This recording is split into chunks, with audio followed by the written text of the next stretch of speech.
All right. Hello, everyone. My name is Jake Pearman, and I am the co-chairman of the Aerospace Experimental Association here at Florida Atlantic University in Boca Raton. The purpose of this PowerPoint presentation is to give viewers an insight onto the very first CUBE satellite to be launched in association with the Aerospace Experimental Association and hence the Florida Atlantic University. Today we will be talking about our optimal satellite mission, what is OAM light, our experiment setup, and a conclusion. To begin, I'm going to be talking about our optimal satellite mission. The reason why we want to send our satellite into space is to detect OAM light from stars to see if we can utilize OAM light to communicate large amounts of data across space at light speed. Our approximate location in orbit will be low Earth orbit, which is around 650 to just shy of 1,000 kilometers above Earth. It's an approximate value because the CubeSat will either be launched by a what's called P-pod deployer on the ISS itself or thrown out of the ISS by an astronaut or cosmonaut. What we will be doing is we will be physically orienting our satellite at stars of varying distances and brightnesses and detect OAM emitting from them. Now, what is OAM light? The best way we can explain this is by first talking about light's properties and relative degrees of freedom. So, light has many properties: color and brightness, and more generally, wavelength and frequency and electric and magnetic fields. Wavelength and frequency create what is commonly known as the electromagnetic spectrum. It's what has microwaves, radio waves, infrared rays, and color. Now, within these particular categories or properties of light, there are degrees of freedom within them. So, for example, fiber optic cables utilize light's properties to convey information from or to computers. So, electrical data is sent after it is transferred into optical data or transferred into light, which is then sent through a fiber optic cable as it refracts around and reflects inside of it. And then once it reaches its location or its destination, let's say your computer will take the optical data and then it will then decode it into electrical information, which will then perform the function that it needs to perform, such as watching this video, loading a web page, doing whatever you do on your phone. We rely on fiber optics a lot in modern days. A more simplistic example of properties of light and its degrees of freedoms are flashing car lights. So let's say you have your car lights and you're driving along and you want to flash an opposing car coming your way because you passed a cop back where you were, right? So you are flashing your lights and you're trying to convey information by utilizing light's property of apparent brightness, on or off. Now let's complicate things a little bit by adding a color.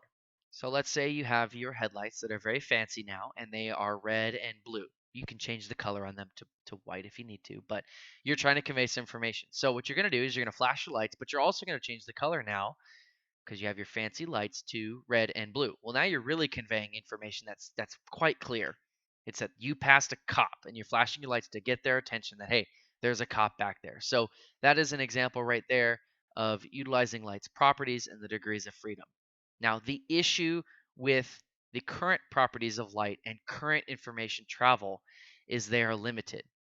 So experiments report that broadband fiber optic cables that we deal with right now transmit around 30 megabytes of data per second. So the reason that's limited is because there are only so many degrees of freedom within a property of light. Right? There are only so many colors of light, there's only so many wavelengths of light that we know of, and frequencies to utilize and send information.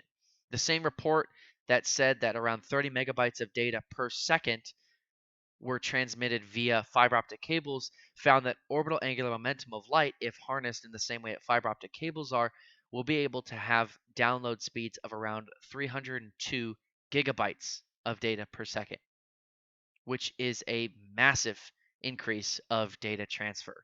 So, due to the fact that research has shown that orbital angular momentum light has infinite degrees of freedom, this means that we will be able to basically change the way interstellar communication between satellites in space communicate, because even if it's a satellite, for example, let's say the Hubble Space Telescope has a very, very high definition camera and it needs to send a very, very large image back to Earth. That is going to be a large amount of data transfer. Well, currently, it's very slow process to get that image in. There's a slow download rate and upload rate. So by harnessing the capabilities of orbital angular momentum of light, we will be able to send, as of right now, an unknown amount of gigabytes or potentially terabytes of data at light speed in packets of light across space, which is a big jump for communication and transfer of information. So, our satellite's mission is to detect OAM light being emitted from stars to determine the feasibility of using OAM light for interstellar communication, as well as provide astronomers more information.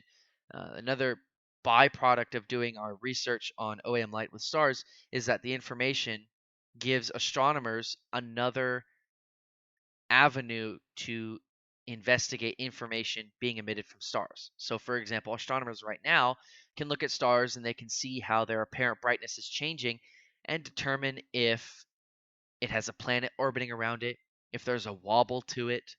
So, that's using a property of light, as well as what's called red shifting or blue shifting. Is the star moving away from us? Are we moving away from the star? Is the star moving closer to us? Are we moving closer to the star? So there's red shifting and blue shifting. That's another wavelength alteration of light throughout time. Now, a design challenge that we have um, concerning properties of light is that we don't want our light characteristics to change, right? You don't want to have red shifting or blue shifting as you're sending information across space. So by researching if OAM light can be sent this far away from a very far away star, we're also going to be able to investigate if OAM light basically decays over time in energy. Does energy dissipate from the particle of light as it travels through space? And I'll explain by this diagram here. So in the middle, you'll see an M equals 0. That is basically just a laser beam that is just emitting normal photons. It has no orbital angular momentum. Research has shown that if you either use, in this example, it uses a vortex phase plate, which is a very complex piece of optical filter out that filters out orbital angular momentum. We'll be using something a little bit different, which I will show later on in this presentation, but the concept still applies here. Orbital angular momentum is basically particles of light being emitted from as of right now, laser-like beam that is coherent that emits particles moving along what seems to be an imaginary line, and it orbits around it, meaning orbital angular momentum. So if you have an m plus 1 or an m minus 1, it's about, let's say, 3 orbits about its axis per unit of time, right? And that is one energy state. And then the next one up there is m equals positive 2 and m equals negative 2. The negative and positive representing clockwise or counterclockwise spin. And as long as the m values are whole numbers, as of right now, there's no research that's showing there is a limit to the amount of energy states the orbital angular momentum of light has, which basically means that if you were able to take and harness orbital angular momentum of varying energy states that meant different things in a particular beam of light, you can stack them up and overlay those orbits of particles and send them on their way to their destination, to where a decoder can take that light beam or that light ray as it's coming in, decode it, and get all the information that it needs. And as of right now, there is an infinite number of ways that you can stack these. There's an infinite number of energy states, which basically gives us as of right now, entire freedom to send as much information as we can. So here's our experiment setup. This right now is the leading experiment setup. It might be altered in the future, and I'll explain why, but it has to do with this part right here, which is really important. So a design challenge from the experiment setup standpoint is a lot of the experiments for orbital angular momentum are dealing with what are called Gaussian laser beams, which is basically what I was talking about earlier, that coherent focused light. Everything is very focused, it's coherent, all the light is shining in one direct direction, all of the wavelengths are equal, and it is the perfect light to deal with in an experiment setting, which is why it was used to detect orbital angular momentum. The design challenge for us is we are now taking that experimental approach on Earth and expanding it to a star. But a star is not coherent focused light like a laser. It's very incoherent because it's a star. It is a moving body that has, molten liquid on the surface, which is causing different levels of emittance and particles traveling in many different directions. That's not focused at all. It's more like taking, instead of a laser beam, just a regular light bulb in the experiment. And so we are trying to figure out, which we think that we've come to a conclusion now, of how to take that incoherent star light and transform it into that coherent, focused, laser like beam so that we can simply recreate the experiments that have already been proven to work on Earth. The way that we figured out we can do that is by taking what was called a spatial filtering unit, which is taking the incoming. So this is the experiment, which would be about 10 to 20 centimeters long, which is about our satellite's total diameter. And we will point it, so this will be the incoming focal lens of the star, and we will point it at the star, and the photons of light that are going through this lens will then be focused through a pinhole, which will then cause a diffraction pattern, which is called the Fraunhofer diffraction, to which we'll then take that diffraction pattern with a lens and make it coherent by refocusing it into a laser beam of a diameter that we decide we want it to be. From there, it's just the same experiments that have already been conducted in lab environments, because at this point, the light that's come from the star to the focal lens here will have the same characteristics as a laser beam. And then from there, we just need to shine it through this very specific design pattern to which the light will then be filtered out to only be emitting its orbital angular momentum particles. And then this optional, this will be determined when we actually start to work on the experiment physically.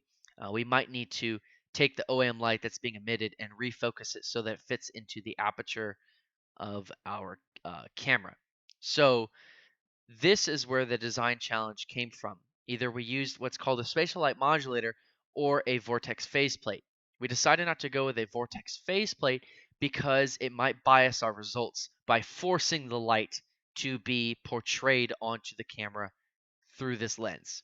So this is more of a forceful approach of emitting light, whereas the spatial light modulator, or a more simple way of getting this design um, to display, is simply printing it on a piece of acetate paper and then putting it simply right here.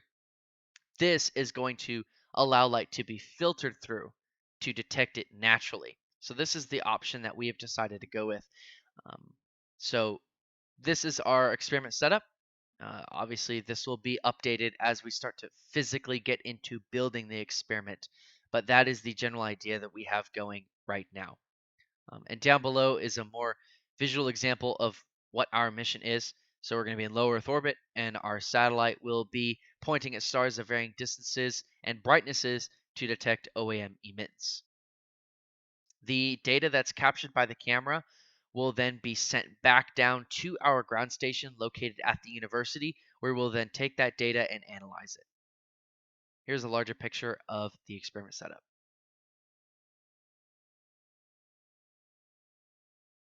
All right, so in conclusion, the Aerospace Experimental Association here at Florida Atlantic University in Boca Raton will be designing the university's first CUBE satellite to be sent into space in association with NASA. We are planning on building a 1U to 2U size CubeSat, which is a 1U satellite being a 10 cubed satellite, or a 2U size satellite, which is 10 by 10 by 20. Our location will be approximately 650 kilometers above Earth, which is considered low Earth orbit. We will be launching from the ISS either by Peapod deployer or by an astronaut, or potentially launched directly from a rocket being sent into space. Our mission is to collect starlight and turn it into laser light to detect OAM in nature. We will be using spatial light modulators or a piece of acetate to filter out the OAM light into the camera, and this will advance the communication network of interstellar space. So in summary, this presentation has discussed with you the optimal satellite mission, what is OAM light, the experiment setup, and conclusion. If you have any questions, please feel free to reach out to us by going to www.axafau.com or sending us an email at axafau@gmail.com. My name is Jake Pearman. Thank you.